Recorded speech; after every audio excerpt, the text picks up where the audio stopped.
Hello and welcome everybody to Navajo County Connection. My name is Jason Whiting, Navajo County District 3 Supervisor, and we appreciate you being here with us today. As we approach the holiday season, there's a lot that's on our mind, a lot of activities, a lot of family fun things that are going on here around the mountain. We're going to talk about some of those things. But one of the things that we talk about, or that we do at least in my home, is we talk about the budget. We have, in my family, 6 of us, and 4 of the 6 have birthdays within 2 weeks of Christmas. So the budget's an important thing that we have to sit down and kind of plan for what's going to happen around that time of year.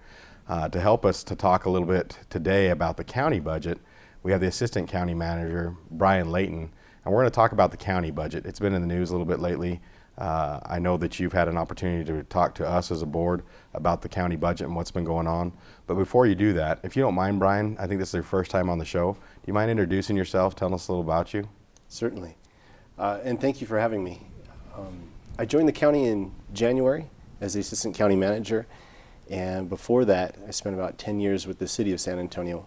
And there I was the Assistant Budget Director, and I ran our innovation team. And we're really happy to be here in the White Mountains. I'm a native of Tempe, Arizona, and so it's nice to be closer to family and enjoying the area. So we're very happy to be here. Well, thank you for being here. We really appreciate it. You know, I'm glad to hear that you're a native Arizonan. At least you got out of the valley and got away from it, so you improved your lot in life, and we're happy for you as a result of that. You've been really great to work with since you've come on board. We've really appreciated the skill set that you bring, specifically as it relates to the budget and how you've worked with our team. There's some common misconceptions out there by the public as it relates to the county budget. I was hoping that maybe you could shed some light on the county budgeting and how that works. Absolutely. I think the 2 misconceptions that I hear from folks is not everybody understands all the things and all the services that the county provides, then how the county pays for those services. So we have law enforcement, the courts, prosecution, we have health services, public works and road maintenance, so a wide variety of services. And the thing I think I hear most from people is property taxes. Most folks think that a lot of their property taxes go to pay for county services. For every $1 that we pay in property tax, only about 8 cents goes to pay for these county services. The vast majority goes to schools and to fire districts. So that's one thing that I hear most often. You know, I'm glad you brought that up. I know that when I bring or talk to various citizens, often they'll tell me, hey, stop raising our taxes, or hey, do this or do that. And in reality, I think most really truly believe that 100% of that dollar comes directly to us. And so that's fascinating to hear. You know, as you've talked with us and as we know, it's only 8 cents on the dollar that the county actually receives, you know, and so it's much, much smaller than what people really realize. And most are surprised when they hear that. Yeah, and most people are surprised to know that about half of our revenues come from sales taxes. Sales taxes here in the county, and then sales taxes that are collected by the state and then redistributed here to the county. So about half of our revenues come from sales taxes. So what you're telling me is shopping local is important? It is important, yes. Well, there's been a lot of news, as we talked about earlier lately, talking about the county budget, some of the ups, some of the downs. We all have that in our own personal homes as well. Yeah. However, there's been some good news lately, talking about some new revenue streams, some positive news about the county budget. Do you mind talking about that a little bit? Absolutely. Like we just talked about, sales tax is a big part of our budget. Earlier in the year, sales taxes weren't coming in well at all. These past few months, they've been much more positive. We're collecting about what we got last year at this time. That's very helpful to know. It's a very positive sign. Also, the sheriff, in cooperation with other agencies, has negotiated a new contract with the federal government where we can house inmates that are awaiting deportation. These new revenues are a huge help for us. We may be entering what we've been terming a new normal for revenues, meaning we're not going to see, or we may not see, a lot of growth in our revenues. We may receive about what we received last year. So in this new normal of revenues, our challenge is to be able to fund the daily operations and also replace tools and equipment. As county employees are out working and delivering services, we're using tools, equipment, vehicles, IT tools, and all of these eventually need to be replaced. So with the infusion of these new revenues with the sheriff's help are a welcome addition to our budget this year. You talked a little bit about new normal, and I understand obviously, but I know our viewers may not understand exactly what that means. At least initially when I first started looking at the numbers when they came in as you were presenting to us, the rest of the state shows a lot of recovery. They show that there's some positive signs that are going on there. However, in our area, we're definitely not seeing that.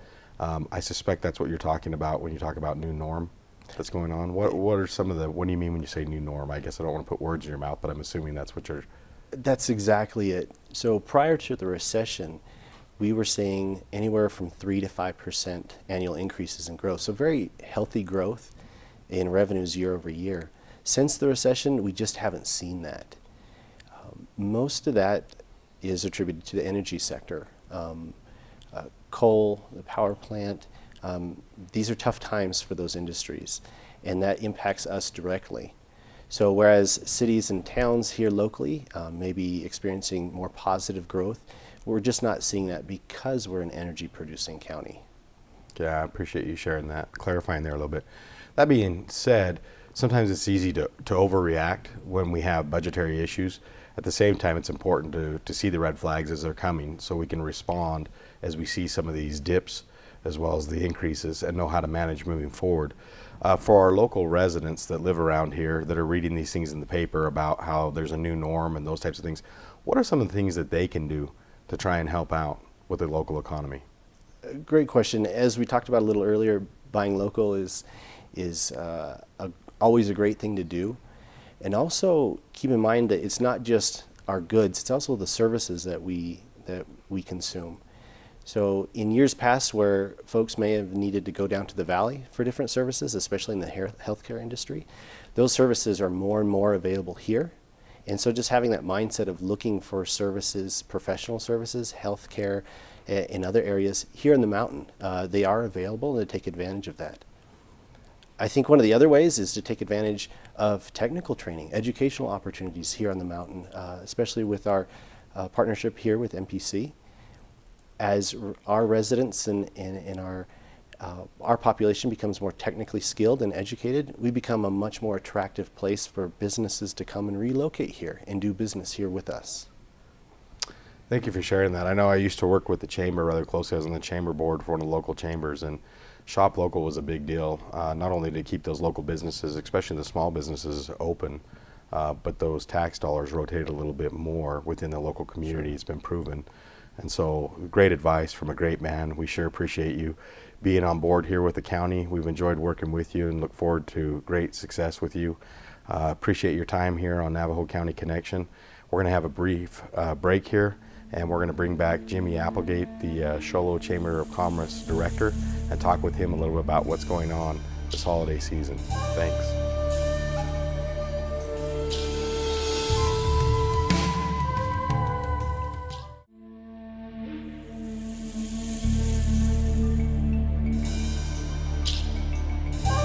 Welcome back to Navajo County Connection. We're now joined by Jimmy Applegate, the Chamber Director for the Show Low Chamber of Commerce. Jimmy, thanks for being here with us today. You bet. Thanks for having me. You've been on the show before, and I'm sure we'll have you again. I have. But for any new viewers we might have, do you mind kind of sharing a little bit about who Jimmy Applegate is and how you came on to board with the Show Low Chamber?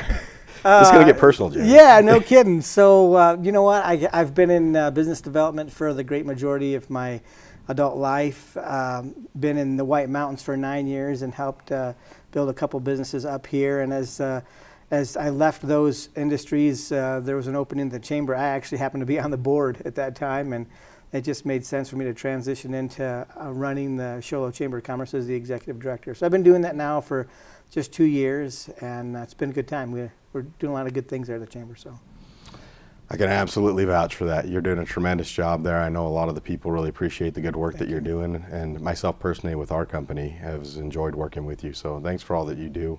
You bet. You're a great asset to have in this area and doing a wonderful job there. You bet. Thank you. That being said, It's wintertime. Yeah. You got events and different things that are coming up. Tell us what's going on here in Show Low. You know, there's a truckload of things going on, just like there always is in the winter season. And the best place to see all of them, I picked out just a few, and I'm going to talk about them. But really the best place to do is go to the showlowchamber.com, and there's an events calendar there. And literally you'll see a pile of things that are there for the viewers to take a look at. But just a few real quick. On December 26th, Show Low Shines, which is when we turn on the Christmas lights throughout the park and the city, and there's also a Christmas lights parade that's that same time, and that happens on the 26th, just after the Thanksgiving holiday, or that weekend I should say. December 3rd is the Christmas tree lighting at 7 p.m.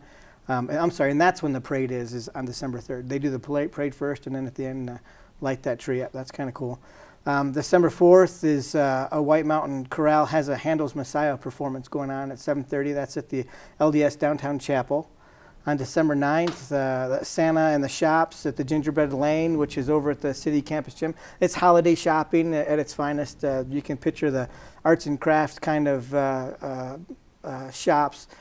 Really designed around all of the holidays, so it's a great place to do your holiday shopping, especially for gifts for those. So you're looking for something unique. That's a good place to do that. December 17th is a unique event for the Chamber. It's called our Chamber Holiday Bash. I'll tell you a little bit about that. The Show Low Chamber's had a Christmas party for, I don't know, years, and we've had different venues and different types of events around a Christmas party idea.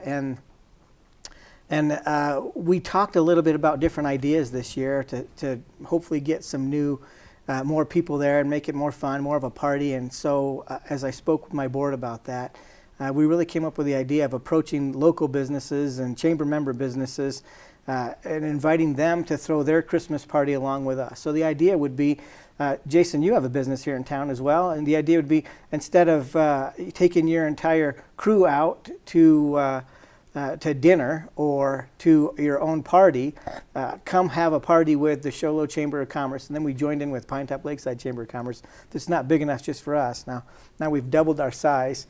And so we're inviting all member businesses to have a party with us. Invite your entire crew for $25 a ticket, and we'll throw down and have a big party. It's at Honda on December 17th. Entertainment, we provide the food, we provide dinner and dancing, the music. There's special entertainment that's going on, and we're just asking people to come and join us with that. So that'll be a fun one.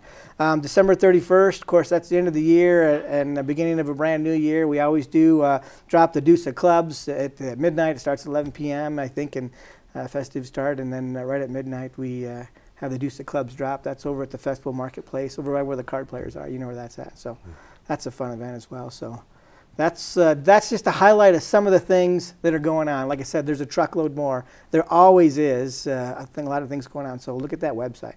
Absolutely, and thanks for pointing us to that website. You bet. And for the overview of some of the things that are going on there. Sure. Our area obviously is unique in Arizona, but what makes some of these events unique compared to everywhere else? Wow. You know what? The snow. It's going to sound, that's a weird answer, but it's the truth. And as from an events coordinating standpoint, we'll plan on an event and you could have 2 inches of snow or 2 feet of snow. And you'll see different events spark up and have a large crowd for both reasons, because of the snow or because of the lack of snow. And so they're always interesting to plan some of these things, to put some of these events on, to have some of these shops where people can go. And luckily some of the Gingerbread Lane shop, for instance, that's inside. So that's not going to affect as much with the weather, but the temperature and the snow are the most unique things that we can't predict around here, but that's gonna, you'll see volumes come in or volumes leave because of both reasons. It's kind of funny. So I personally love the snow, and the deeper it is, the happier I am, but I know there's a truckload of people out there that just want me to leave or not say that ever again. I understand. It's all good. Snow is something that's certainly unique. I know in my travels, I travel around the United States a bit, and people will ask me where I live in Arizona, and they always find it. Most people actually Oh, you will snow laugh. there? Yeah, it snows. Oh, yeah, there's a ski run within 45 minutes of where I Right. live. No, you kidding me? Da, da, da. In fact, some just don't believe me. You know, Sure. they think that we have cactuses, and that's about all there is Right. in Arizona. Dust So storms. That's it. it's Yeah. nice that we have 4 seasons up here, and we have something a little different to do than they do in some of the other parts of the state. And that's why many of us are here, you know. because of the woods, the trees, the weather, the four seasons. That's why many of us are here. It's just a beautiful place to be. So. Jimmy, in the past, and you've always done a good job of trying to help the local residents to understand the importance of shopping local. Mm-hmm. Earlier in the show, we had Bryan Layton on, the Assistant County Manager for Navajo County, and he was talking about the budget, and one of the things that people could do was to shop local. Mm-hmm. How important is that to our local businesses here? Huge, it's huge. We actually just wrapped up a Money on the Mountain Shop Local campaign. We did with not just the Show Low Chamber, but all of the regional chambers in the White Mountains.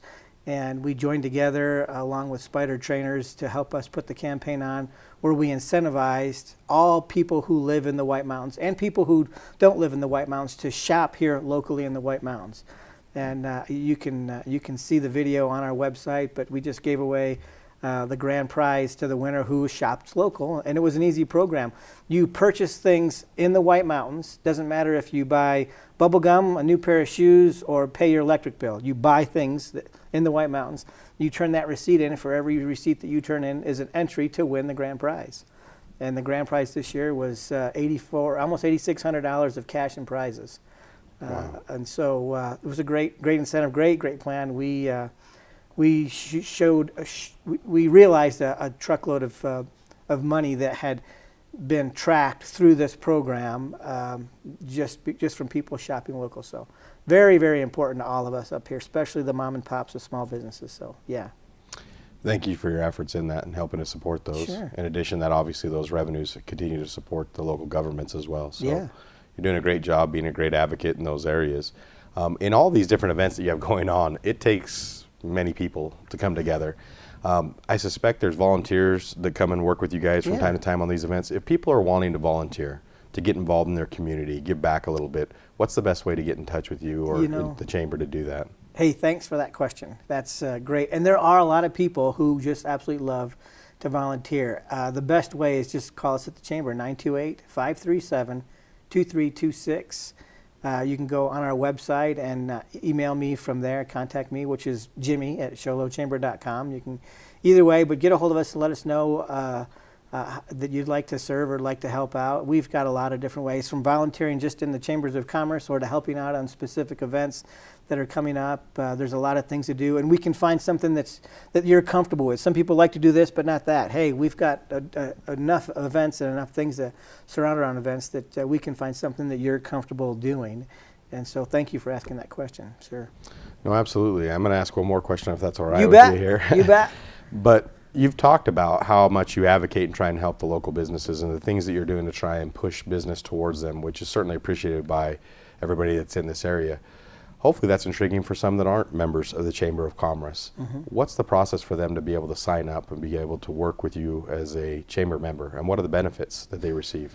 So there are, thanks again, that's a really great question, Jason. There are many benefits to the chambers of commerce. Matter of fact, the different chambers will have different ones throughout the region. We put a lot of benefits out there intentionally, just because certain businesses, you as a business owner, again, there are certain benefits that you utilize or recognize with the Chamber of Commerce because of the type of business that you operate, and other ones that you don't use, and another business will use these and not use the ones that you utilize. So what I'm saying is we intentionally put a lot of different types of benefits out there to try to make it enticing for all those who would like to be a member of the to seek benefit and membership of the Chamber of Commerce. But some of them right off the top of my head is that we're really going to promote you. We're going to do, and we do that a lot of different ways on our website and our e-blasts and the events that we coordinate and do with. And so we're really going to promote and get your name out there. That's one of the main things that a Chamber of Commerce does. If anybody's interested, one, they can go to our website at showlowchamber.com, and there's benefits listed there. Under it says join us, join the chamber, and there you'll see a list of benefits. Also, there's an application there that you can fill out and send it right to my desk, and we can get that taken care of as well. Or you can just simply give us a call at the chamber, 928-537-2326. Get a hold of me, and we'll schedule a time to sit down and talk, answer all of your questions. You know, the big thing that I want to make sure someone knows is their interest in the Chamber of Commerce, or as they become a new member of the Chamber of Commerce, is I want them to utilize the benefits. Find the 2 or 3 or 6 benefits that really suit your type of business and let's focus and let's use those benefits.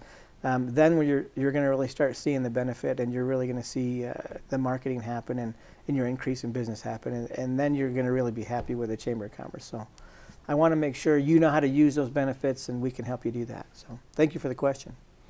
Well, we certainly appreciate your time today. We appreciate you being on the show with us, Yeah. Jimmy, doing a great job representing the Charlotte Chamber of Commerce, and we hope that people will continue to support you and reach out to you, and appreciate all the efforts that you have there. So thank you for joining us today Sure, on thank Navajo you. County Connection, and thank you for those of you that tuned in with us here today. I'm Jason Whiting, Navajo County District 3 Supervisor, and we'll see you next time. Thanks a lot.